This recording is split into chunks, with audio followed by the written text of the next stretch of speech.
Jai Vishnupad Paramahamsa Parabhakacharya Shota Sri Shrimada's Divine Grace Srila A.C. Bhaktivedanta Swami Srila Prabhupada K. Jai Vishnupad Paramahamsa Parabhakacharya Shota Sri Shrimada's Divine Grace Srila Bhaktisiddhanta Saraswati Goswami Srila Prabhupada K. Anantakoti Vaishnava Vrinda Ki Namacharya Srila Haridas Thakur Ki Premshiko Shri Krishna Chaitanya Prabhu Nityananda Shri Advaita Gadadhar Shivasati Gaura Bhakta Vrinda Ki Shri Radha Krishna Gogopina Shamakun Radhakun Giri Govardhana Ki Vrindavan Dham Ki Jai Mayapur Navadri Dham Ki Jagannath Puri Dham Ki Jagannath Swami Ki Ganga Mai Ki Jamuna Mai Ki Bhakti Devi Ki Samadeva Bhakta Vrinda Ki Sankirtan Yoga Ki Savior of the whole world, Srila Prabhupada Ki. All glories to the assembled devotees. All glories to the assembled devotees. All glories to the assembled devotees. All glories to the beautiful lotus feet of Shri Shri Guru and Shri Gauranga.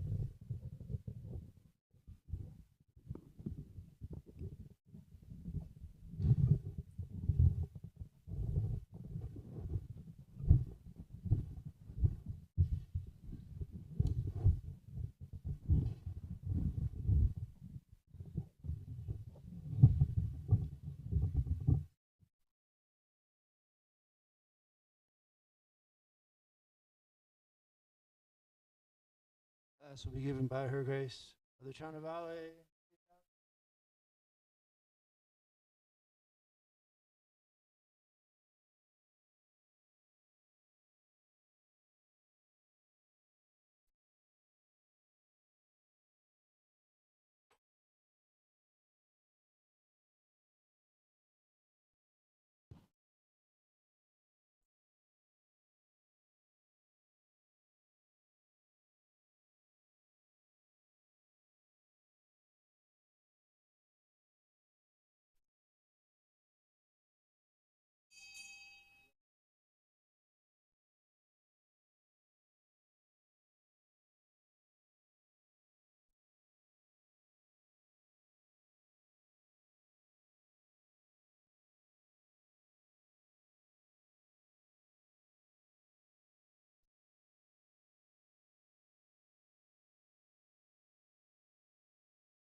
Hare Krishna. Okay, good morning, everybody. Welcome to Radhikula Chandi's Srimad Bhagavatam class. We're reading from the 5th canto of Srimad Bhagavatam, and we are up to text number 22. So please repeat. Om Namo Bhagavate Vasudevaya. Om Namo Bhagavate Vasudevaya. Hey, Mahaprabhu, I'll take that harmonium over here. I can use it. Om Namo Bhagavate Vasudevaya.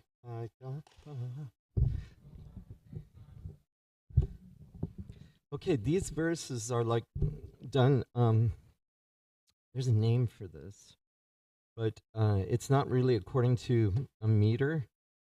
So, I don't know. Are you all going to read after me? Are you going to repeat after me? Can anybody repeat after me? No? Yes? Okay, so look, I'll just read through it. All right? So it goes, Yastu Maha Kadamba Suparshva Nirudo Yasha Tasya Kartare Vyo. You can't, I'm saying it to a meter, but it's not really for a meter. Vina Shrishta Panchayama Parinaha Pancha Madhu Daraha Saparshva Sikarat Patantyo Parenatmanam Ilavritam Anu Modhayanti. Okay, so word for word, please repeat.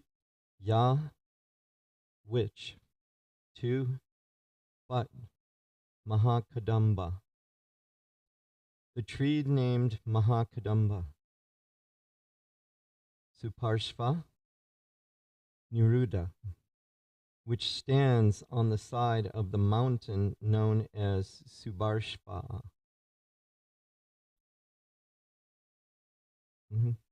Yaha, which, tasya, of that, patarebhya, from the hollows, vinishrishta, flowing, pancha, 5, ayama, it's ayama vyama,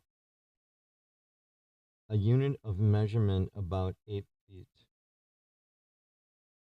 Parinabhya, whose measurement, pancha, 5, madhudara, flows of honey.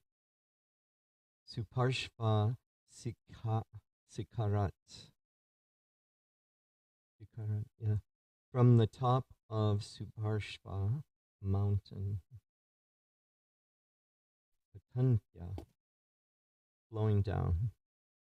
Aparena, on the western side of Sumeru mountain.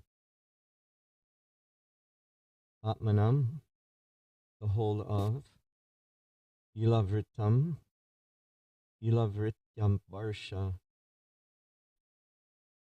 Anu Modhyanti, make fragrance. Okay, translation purport by His Divine Grace Srila Prabhupada. So, on the side of Suparshva mountain stands a big tree called Mahakadamba, which is very celebrated. From the hollows of this tree flow 5 rivers of honey, each about 5 vyamas wide. This flowing honey falls incessantly from the top of Suparshva mountain and flows all around Ilavrita Varsha, beginning from the western side. Thus, the whole land is saturated with the pleasing fragrance. Purport: the distance between one hand and another, when one spreads both of his arms, is called a vyamya. So, what, like this? You ever do that for your kids? I love you this much. Okay, this comes to about 8 feet, Really? Thus, each of the rivers was about 40 feet wide, making a total of about 200 feet. So this is, what would you call this? When you're surveying land, like a discussion of celestial, what would you call that? Not just botany, it's like, we're discussing mountains, we're discussing trees, we're discussing rivers. What's that science? The name for that. I used to work as a land surveyor. We threw that in the title around all the time. Anyway, it'll come to me. So here we're having a description of the heavenly planets. All right. For most of us growing up in the West, and I think even today in India, people have accepted this Western worldview or paradigm that this is the only planet with life on it. Right? It's the only planet that's inhabitable. And it's becoming almost uninhabitable. Just yesterday, there's a huge hurricane hit. It was the largest hurricane in the history of America. Hit Florida, tore Florida to shreds, flooded it. Huge waves came in from the ocean, then went into Georgia. Killed, I think, all the way up to 100 people so far. But I was just watching it on the news while the houses were being blown and smashed and knocking the house over next to it, and trees were being pulled out of the ground. It sustained a wind force of 150 miles an hour and peaked up into the 200s. And the flood tidal waves that came in from the ocean were on an average 10 feet high and 20 miles wide. So this planet's may be uninhabitable. We might be entering into that Western worldview. There's no life on other planets. So has anybody ever had any experience with aliens? People from other planets? Nobody? That was a big study from Harvard University. They have over 3,000 reported cases. You can investigate it on their website. But of people that were it was called abductions. And one of our devotees who passed away, Sariputta Prabhu, he wrote a book about it called Alien Encounters. And why are we talking about alien encounters in a Srimad Bhagavatam class? No point.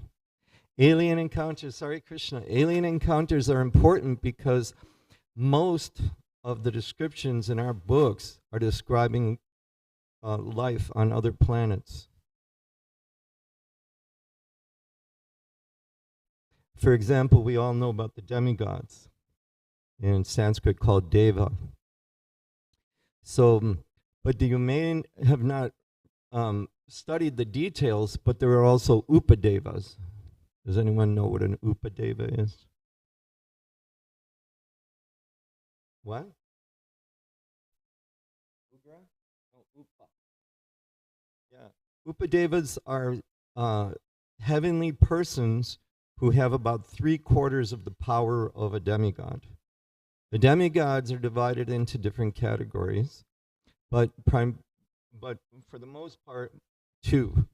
The two main categories for the demigods are the primordial demigods and the administrative demigods. So most Indian people worship the primordial demigods, such as Lord Shiva. So Lord Shiva, for example, we worship Advaita Acharya as the Panchatattva, who is an incarnation of Sadashiva and Mahavishnu combined. How do personalities combine? Any ideas? Okay. Bhaktivinoda Thakur explains it very nicely that anyone who worships Lord Chaitanya, when they return to the spiritual world, generally they have two forms. They have a form in Radha and Krishna's Leela, and they have a form in Chaitanya Mahaprabhu's Leela. And there's a number of books written about this, but the most quoted by Srila Prabhupada in our books is called the Gora Ganadesha Deepika, which means like divine light on the associates of Lord Chaitanya. Okay. So just like you guys know, who is Lord Nityananda in Krishna's Leela? Who? Balaram, thank you. And we talked about Advaita Charya. Who is Gadadhar Pandit? Radharani. And who is Srivas Thakur? Narada Muni. Right? So all of Lord Chaitanya's associates generally have two forms. They have one in Krishna's Leela and one in Lord Chaitanya's Leela. Now, if you've read the Brihat Bhagavatam Amrita, which was the last publication done by the BBT, it was nicely translated by Gopi Paranadhan Prabhu before he passed away. And it was edited, and there was contributions done by His Holiness Shivaram Maharaj, and there was one of our editors who comes here all the time, and his name's evading me right now. Not Kavi Chandra Maharaj. God. Anyway, it'll come to me. There's another sannyasi, he's a guru, who comes here, and he helped edit that. So in the Brihat Bhagavatamrita, which is considered to be the seminal literature, the most important literature that was done by the six Goswamis.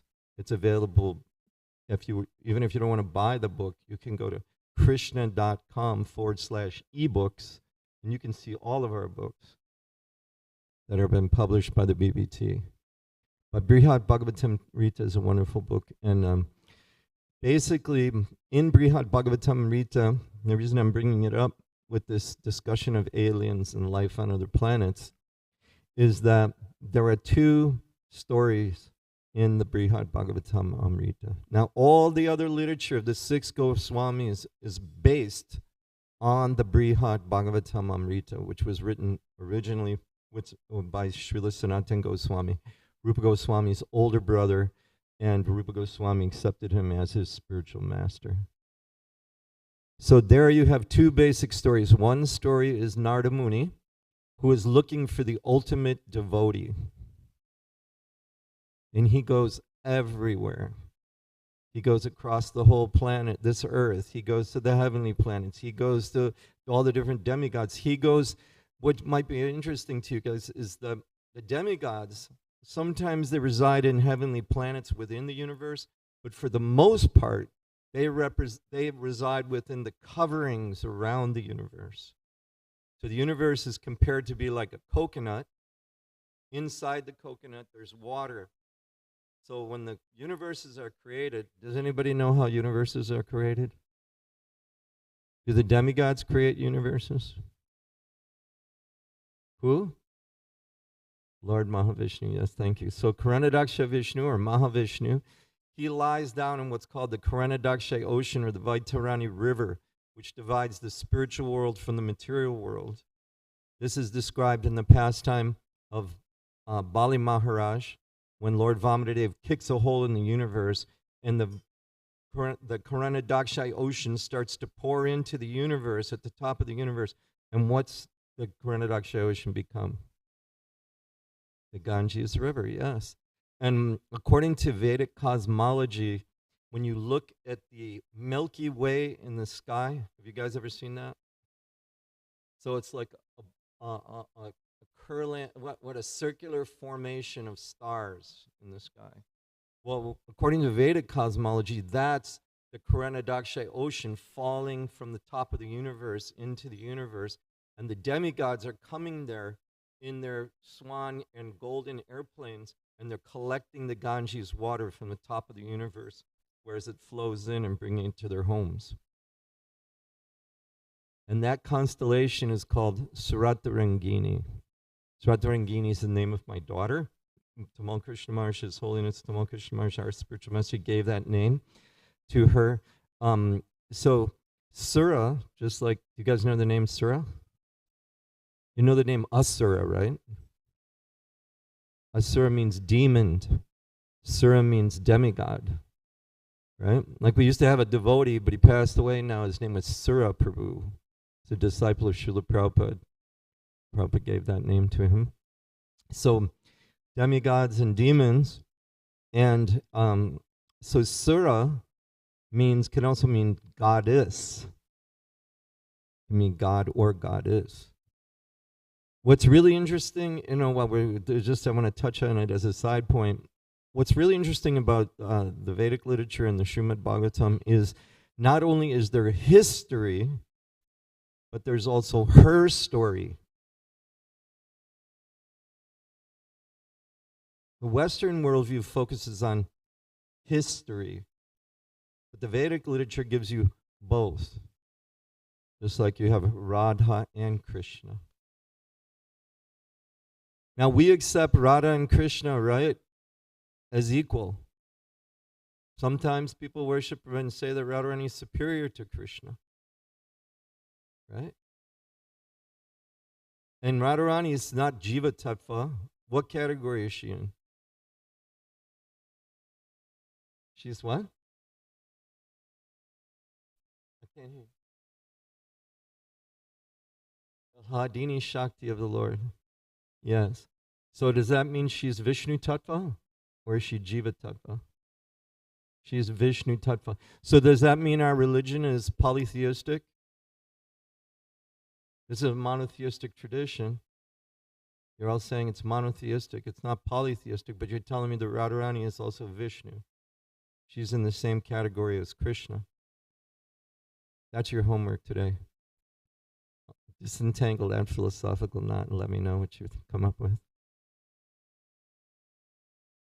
But we do accept Krishna in this tradition as monotheistic. But, there are, what should I say, very detailed scientific explanations of the spiritual science that far surpass anything that we've ever heard or been availed to before. So Suratarangini can refer to the goddess Ganges as she flows in. So Sura means god or demigod or goddess, and Tarangini means divine waves that are flowing like incessantly. So this is also a name of Srimati Radharani because her love flows towards Krishna in divine waves, just as the Ganges flows to the ocean unchecked. Beautiful, isn't it? And we've seen the Goswamis have taken that concept and they've written throughout their books about divine waves. Who can give me an example from one of Prabhupada's books? Divine waves. Nectar of Devotion. It's written in waves. So we have this description. We were talking about primordial demigods. We have a description of Lord Shiva. Lord Shiva appeared to us in the Panchatattva as Advaitacharya, Sadashiva. Lord Shiva resides both in the spiritual world and the material world. His abode, it's called Haridam. Part of it's in the material world, part of it's in the spiritual world. So when Lord Shiva is in the spiritual world, he's called Sadashiva. He's not in contact with the material energy. But when he enters into the material world, then he consorts with who? Who?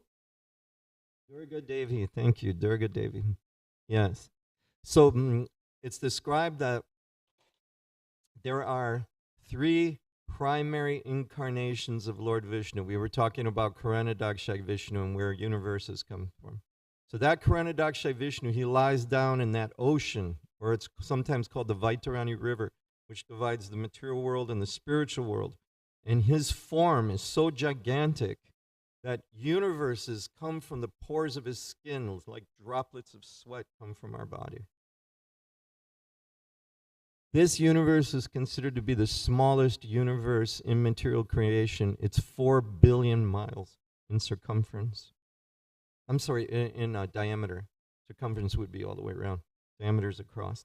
So, and we were talking about where these demigods reside. Why don't we see demigods? Well, there's plenty of descriptions in these books, right? In Srila Prabhupada's books, where demigods are appearing to devotees, where demigods are coming to sacrifices, where demigods, even as recent as Lord Chaitanya's pastimes, we have Lord Shiva and Durga Devi came as in the form of Brahmins and discussed Krishna consciousness with Lord Chaitanya for 3 days in a famous place where we now have a Jagannath temple just next to the Mayapur temple called Rajkot.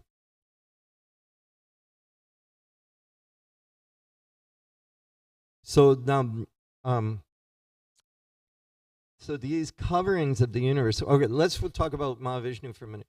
So Mahavishnu, so gigantic is his form that universes come from the pores like droplets of sweat, and the smallest drop is 4 billion miles in diameter. It has a covering around it of Earth that's 40 billion miles. Earth, water. It has a covering of water that's 400 billion miles.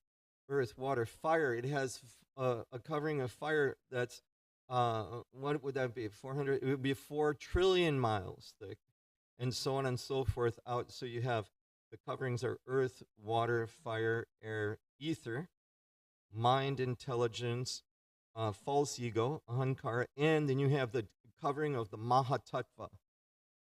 So these universes are covered with so many different layers, and these layers are subtle material energy. They're not like gross things that we have, like this microphone.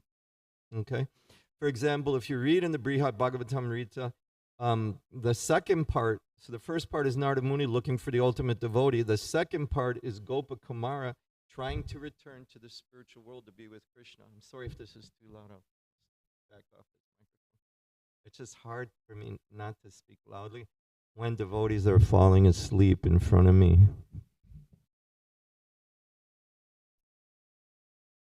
Thank you. Thanks. I know you must be tired from traveling so much. But here's the point that I'm making is that these coverings over our universes, for example, in Brihad Bhagavatamrita, you'll see that the goddess Durga resides within the covering of Mahatattva within this universe. Okay? And Gopakumara goes there to visit her. And who do you think the goddess Durga or Parvati, we call her in English, we call her Mother Nature. She's in control of all material elements, like that hurricane going on right now. Okay? She's in control of all of that, right? All these material universes. Okay? Who do you think her deity is? Who does she worship? Nope. Mentioned in Brihad Bhagavatamrita. It's discussed in detail. She worships Krishna in the form of a woman, Mohini Murti. Okay? And there's a whole beautiful description of her reasons and all these different, her devotion to Mohini Murti. But I want to focus on these coverings are actually the abodes of these demigods. Like when you talk about Bhumi Devi, the Mother Earth, is she on this planet? Are you going to vote for her? You're running for president? Where is she? According to Brihad Bhagavatamrita, she resides in the earth covering of the universe. Not on this planet Earth.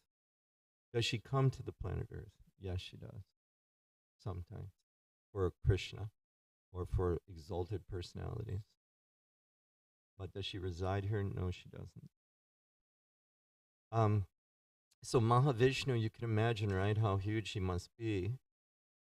In fact, there's a description in Krishna book by Srila Prabhupada, it's part of the 10th canto, when Arjuna and Krishna, they went looking for the dead sons of a Brahmin. Because Arjuna had taken a vow that if he couldn't recover this Brahmin's sons, he would kill himself. And they travel out throughout the universe and they go to Mahavishnu. And it's kind of a funny story because it was Vishnu himself who stole the Brahmin's children to force Krishna and Arjuna to come to see him because he wanted to see Krishna. Because the question arises is how could anything inauspicious happen in Dwarka with Krishna present there? So how could this Brahmin's children be stolen, right? Or vanished? I mean, they thought they were dead, right? So the question, well, the only reason it could happen is because Vishnu himself came to Dwarka and brought those children to allure Krishna to come to see him. I don't know, Kshatriyas have this interesting way of dealing with Krishna, but it's kind of unique, right?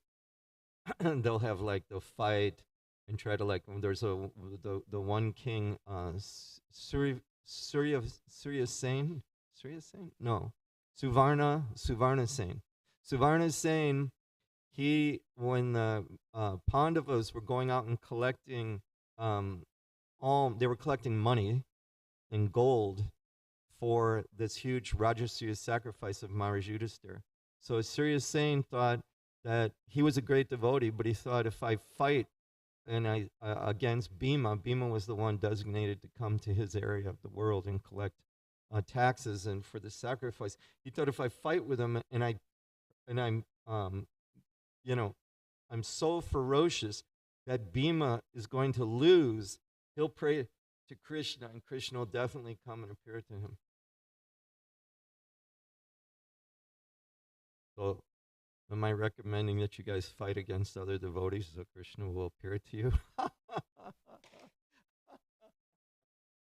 I think that's the funniest thing. But there's, the mood of these Kshatriyas is very unique. That's the point I'm making. Can you copy that? No, I wouldn't recommend it.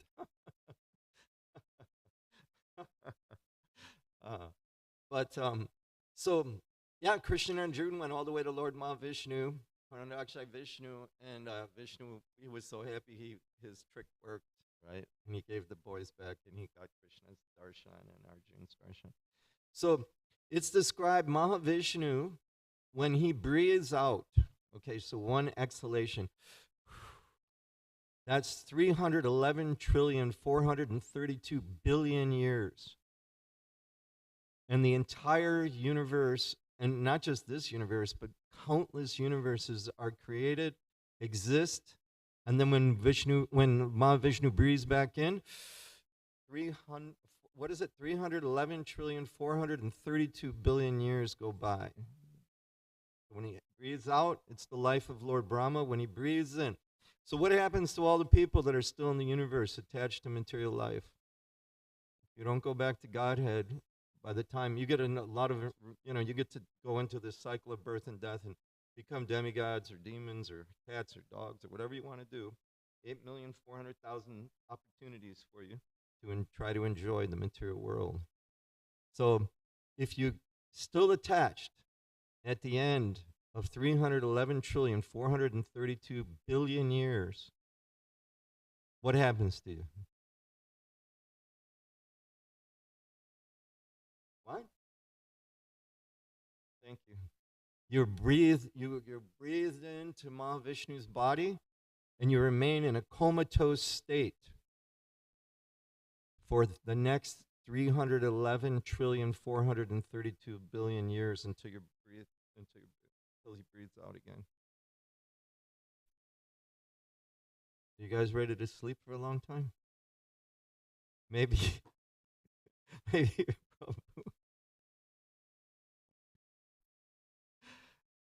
So the point I'm making, is that these descriptions are so far beyond immediate human experience that, for the most part, Western scientists just completely discount it because there's no way you can evaluate these things. First of all, the whole creation and all of these affairs are so vast, they're so beyond anything human beings can even estimate. You see, that the real point is what the Bhagavatam is saying, bow down, mister. Like, this is God. This is God.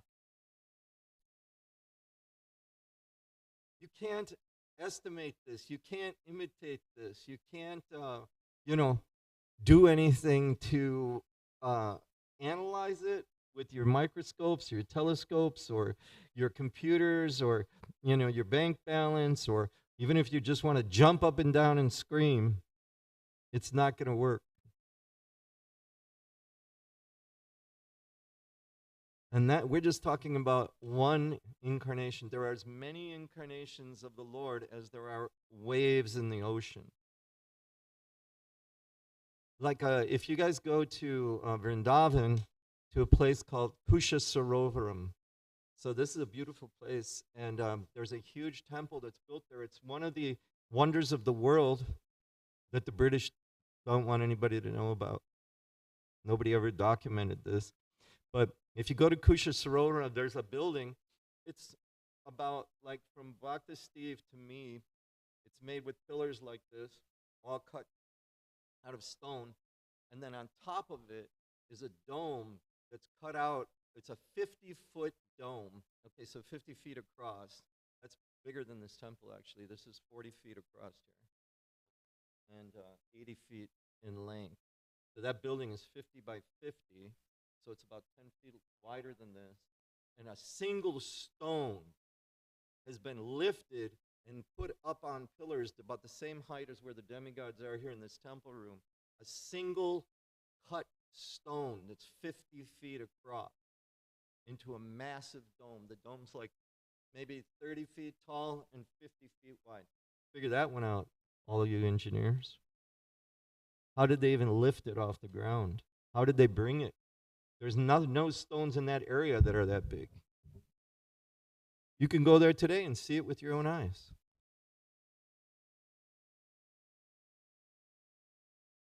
That's superhuman. But if you go inside of there, what's even more fascinating, okay, is that there's over 1,000 incarnations of Krishna that have been painted on in the inside of that dome. 1,000 incarnations. And 1,000 is nothing but a fraction of the incarnations that the Lord manifests. I mean, we're lucky if we can even remember the 10 main incarnations. Right?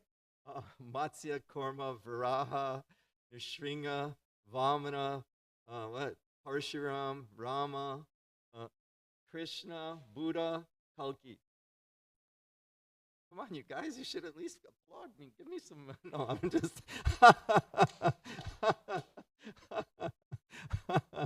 Imagine 1,000. You can see them with your own eyes inside that massive dome. Okay, so then after Mahavishnu creates all these universes during this breath, he expands himself as Garbhodaksha Vishnu. He comes within each universe. And what's unique about Garbhodaksha Vishnu is he carries all of our conditioned souls within him, okay?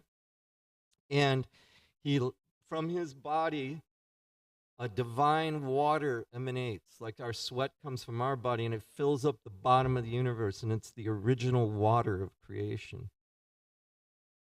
And then Sheshnag, who's Balaram, creates this bed for Krishna or Vishnu to lie down on, the snake. Do you know why Vishnu lies on a snake? No idea? Because snakes are really cool. No, they look cool, but they're also they're cool to the touch. You guys ever played like with a garden snake or anything? Maybe Indians, you guys are freaked out by them because they've got cobras and all these poisonous snakes in India. Anytime you see a snake, you think, oh, this thing is going to kill me. A cobra, like a 10-foot long cobra, almost killed my son when he was like 2 years old at the NVT in Vrindavan. We have this beautiful complex there, Mayapur Vrindavan Trust Complex. It's a huge community of townhouses, and they had some slides and swings, and my daughter and son were playing there, and I was about 50 feet away from them talking with one of the devotees, and suddenly my daughter screams, and she's holding my son. She is 5, 6 years old. She's holding my son by his clothing at the top of the slide, and this 10-foot tall cobra, 10-foot long cobra with its hoods open. It was about 4 feet in the air, like this high, and it was going to bite my son. He was going to slide right down into it, and the cobra was biting and biting and biting the slide as if it was trying to kill him. And a gardener had to run over with a shovel and crush its head. And then they burned the snake because they say that when a cobra dies, the impression of the last person that they saw remains in the eyes, and the mate will come and see that reflection, and that mate will stalk you and kill you if it can. But snakes in general are very cool to the touch. You pick up a garden snake that's not poisonous, you feel it's very cool. So Sheshanag makes this beautiful bed, and the Lord lies there because it's cool, very cooling. You see? So Garbhodakshay Vishnu, he's within this universe. And then what happens, right? Everybody knows this lotus appears from his navel, okay? And Lord Brahma appears there. Lord Brahma is immaculately conceived. There's no sexual union that's created Lord Brahma. He's generated by the desire of Lord Vishnu. And what's really interesting is that form of Brahma, he's called Hiranyagarbha Brahma. He's discussed in the Bhagavatam. He's different from the Brahma that appears later in Krishna's Leela. But Hiranyagarbha Brahma, who's the original architect of the universe, he's allowed to, first of all, he's in total darkness. So if we turn all the lights off in here, right, and you're in total darkness, you can't even see your hand in front of your face, what are you guys going to do? Go to sleep?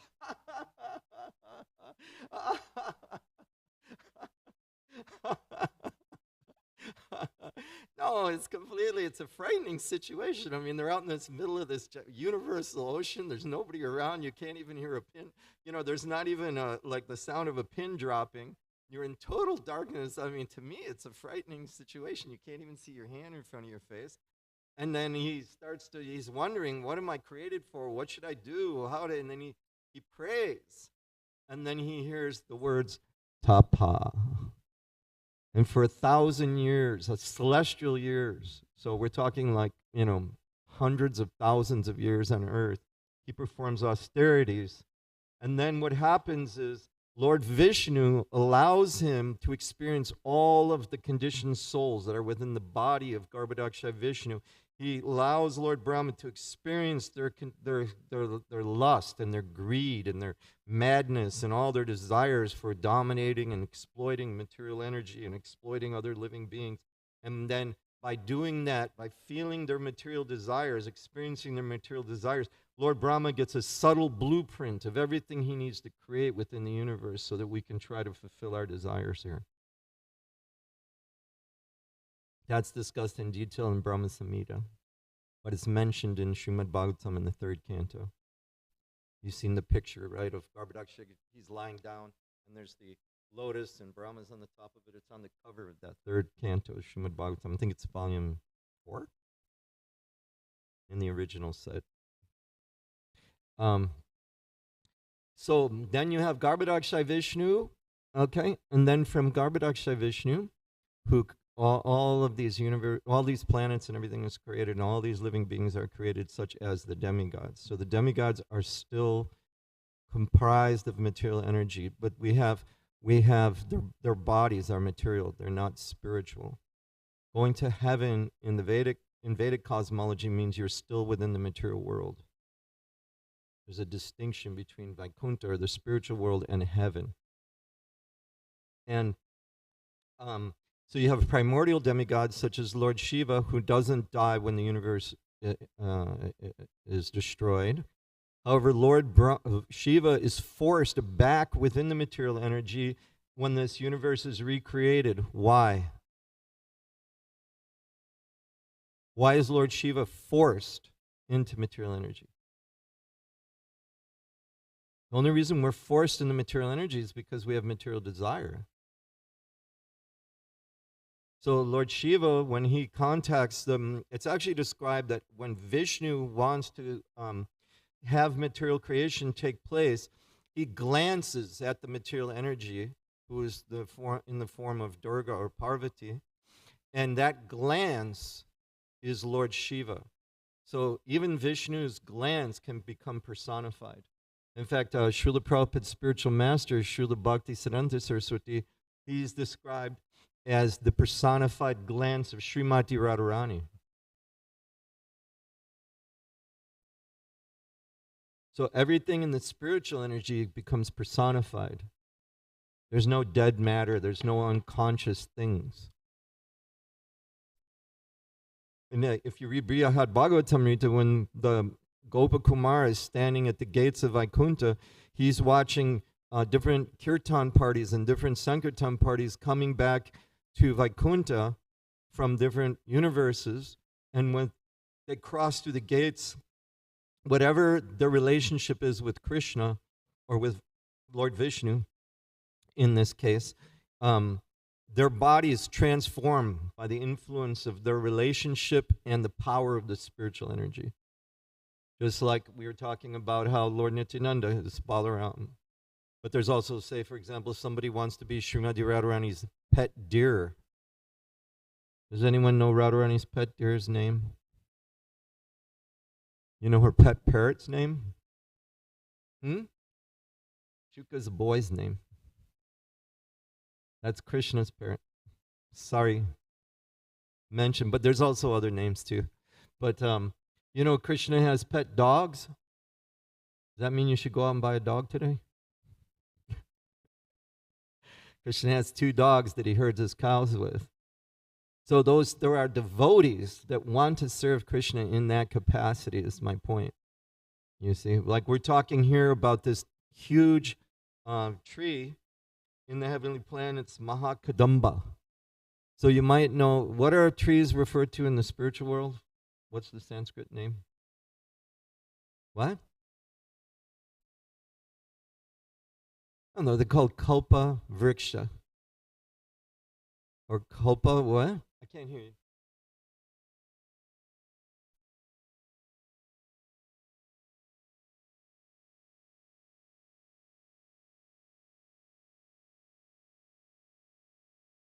Uh-huh.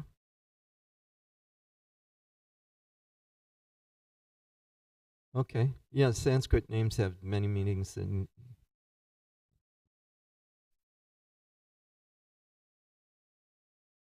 mm, mm. So we have names for the cows like Surabi.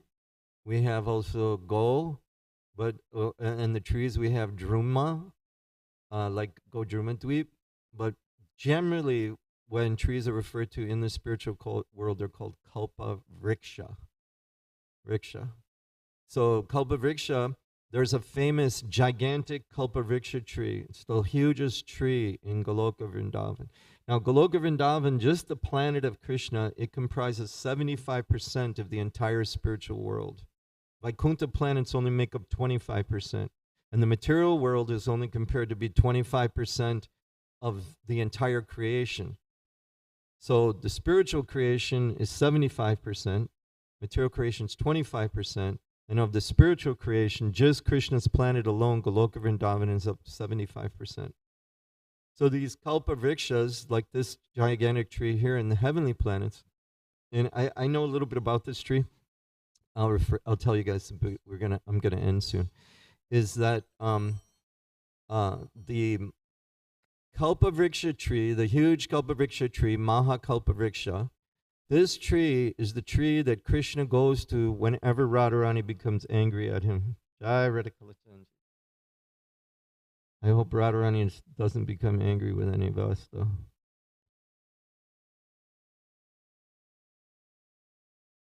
So this Kalpavriksha, Krishna goes there and he prays to the Kalpavriksha that you have to help me now. There's no way out of this. Radharani's been mad and she's just not giving in.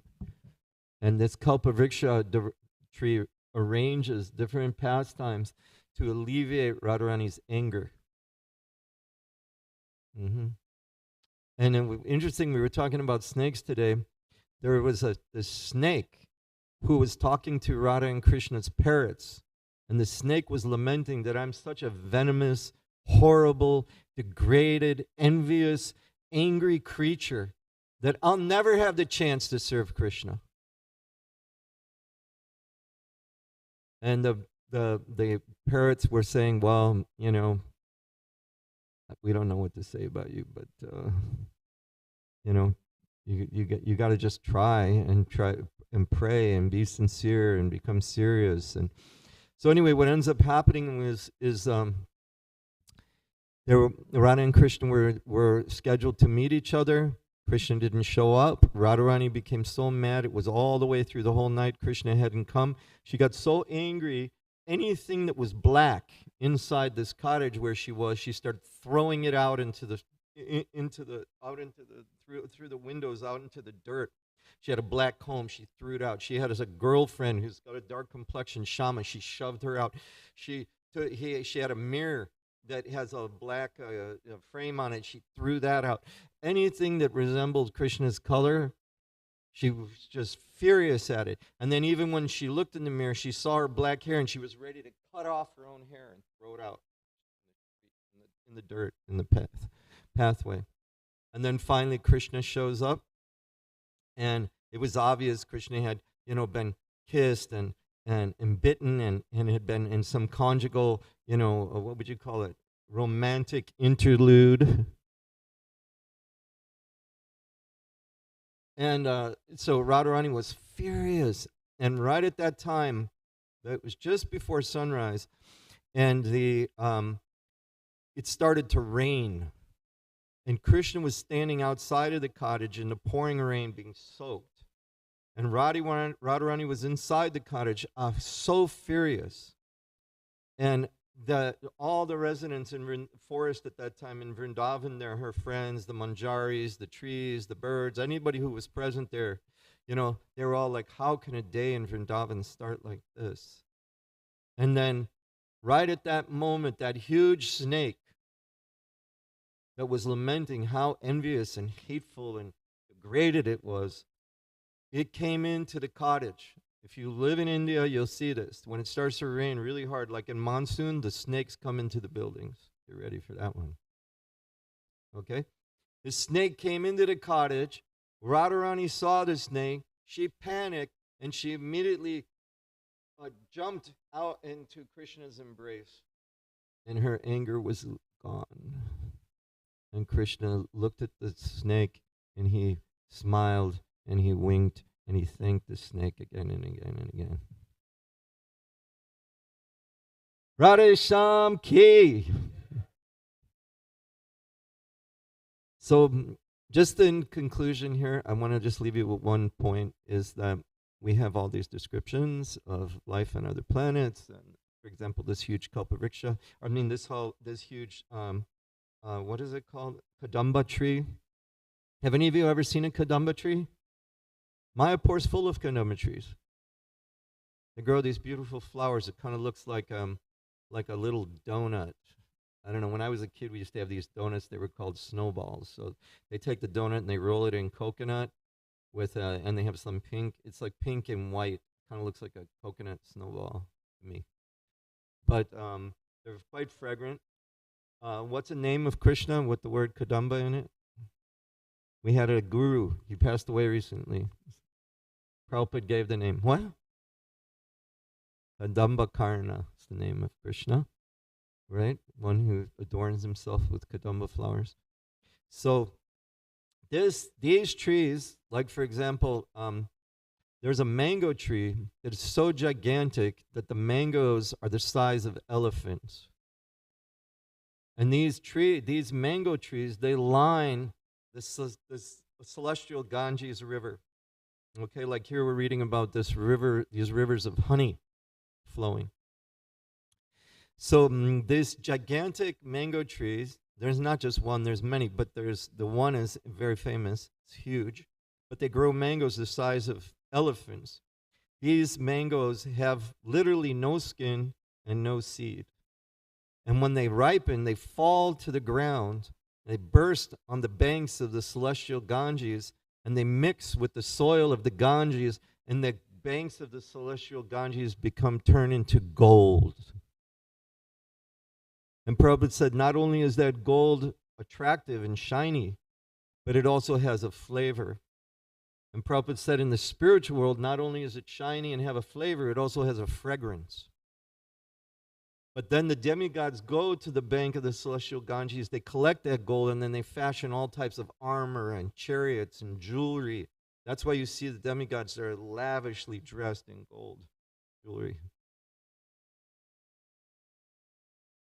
I told that to one of my friends. He said, "Oh my God." He said, "If there's a mango river like that, with mango trees like that," he said, "and I want to take birth as a fish in the river." He liked mangoes. he really, he really liked mangoes. My God. Even to think like that is kind of interesting, funny. But so here's the conclusion, all right? The reason we have all of these different descriptions, for example, we talked about the primordial demigods, and we have administrative demigods such as Lord Indra. We have the Upadevas. You hear about them a little bit in the Srimad Bhagavatam. They're referred to in Sanskrit as Vimanakas. Vimanakas means the beings who fly in celestial aircraft. So as divine airplanes are called Vimanas. Prabhupada said they're different than these flying saucer encounters, like I touched on a little bit about. Harvard has now over 3,000 documented alien encounters that you can read about.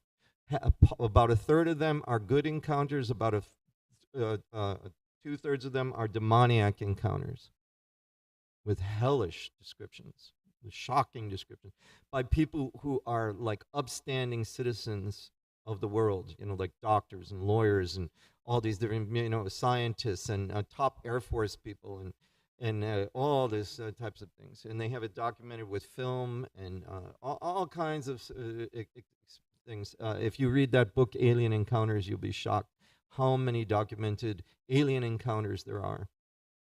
Okay, so this Vedic description, right? We have the demigods, we have the Upadevas, and then we have the Pritis, Priti Loka. So Priti Loka, there is like thousands of descriptions of them. And you guys basically know, right? There's 8,400,000 species of life. There's 400,000 human forms. So the Bhagavatam just touches on them. But you can imagine, right? The Srimad Bhagavatam's 18,000 verses. If we just dedicated one verse to each one of those human forms, you'd have a book 400,000 verses. This is 18,000 verses. So the Bhagavatam just gives you a summary of some of them, but vast and detailed descriptions. There's ghostly forms, not ghosts, but there are ghostly species that have like communities and society. And then you have, of course, our immediate experience as human beings from different countries, different races, different, religious traditions, and so forth.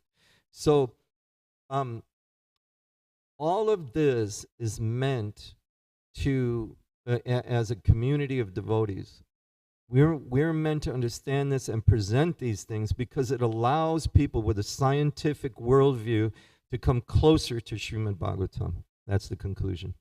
Have a great day. So any questions, you guys? Yes, bro. Just go ahead. I'll repeat it. Oh, you got a microphone. Go ahead, shoot.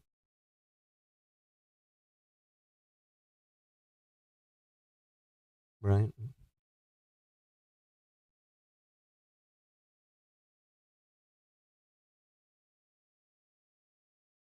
Okay. Okay. Mm. Mm-hmm.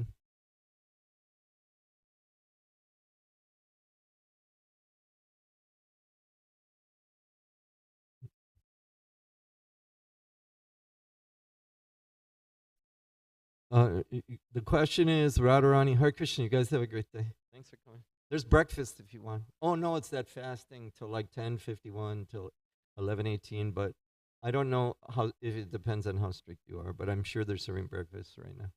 Okay, Hare Krishna, maybe pack some. But the question we're talking now about Srimati Radharani's anger. How to answer this question? You have to go back to Godhead and ask Radharani herself. I don't think I could ever answer.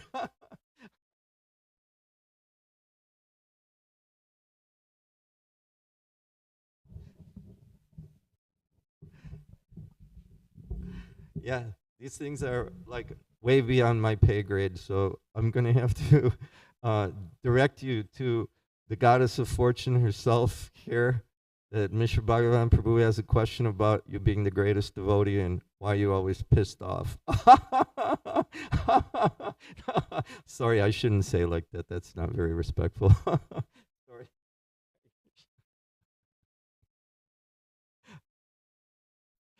Any other questions? Okay, you guys. So have a great day. Thanks for letting me give class today, and it's really a pleasure to be here with all of you. Hare Krishna, glories to Srila Prabhupada.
Krishna Kirtana Ganana Karnaparau Premamrita Vanidhi Dhira Dhira Jana Priram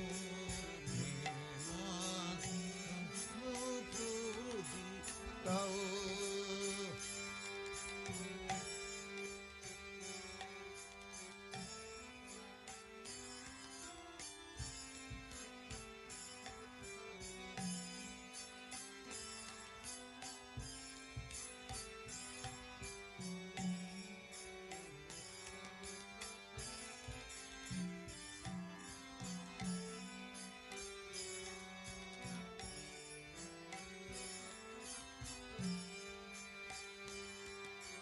Krishna Kirtana Ganana Prabhu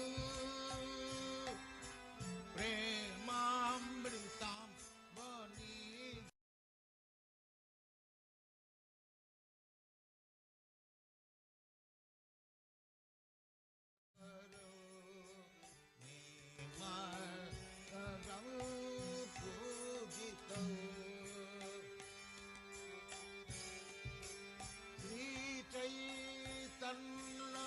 कृपा भरौ